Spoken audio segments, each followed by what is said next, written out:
70s version of Murder on the Orient Express, starring Albert Finney as Hercule Poirot, hardly invented the all-star movie, but it would be difficult to think of a film with a more stellar cast. A lush, extravagant adaptation of one of Agatha Christie's most famous novels, the film never fails to entertain, even as it always disappoints.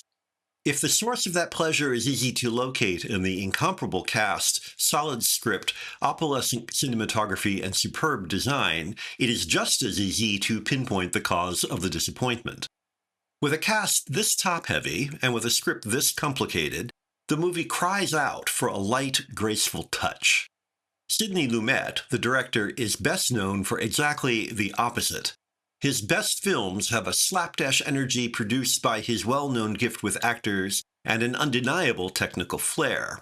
But that flair is usually a matter of ramming home a point more forcefully than anyone else.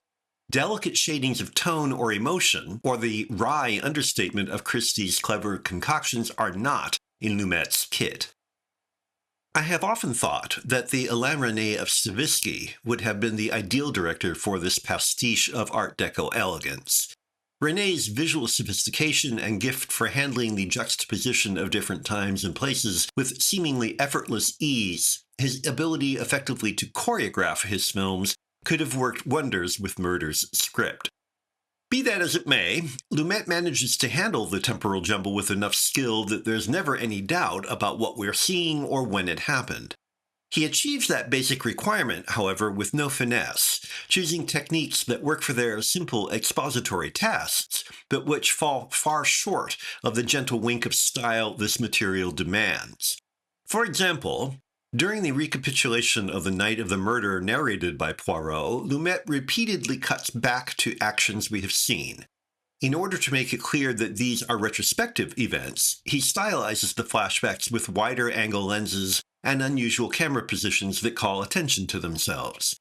The flashbacks are thus immediately recognizable as quote-unquote different, but they also mar the overall visual texture, undercutting the polished veneer of the scenes in the present. Having gone to the expensive effort of recreating the surface of 30s glamour, Lumet's crude execution undercuts his own achievements. To be sure, such criticism focuses on details that may not be apparent to most viewers. It is nonetheless exactly in the delicate edges of execution that the style of such an elaborately contrived confection is achieved. When a film like Murder has so much going for it, it's a pity that witty insouciance does not permeate every frame, cut, and gesture.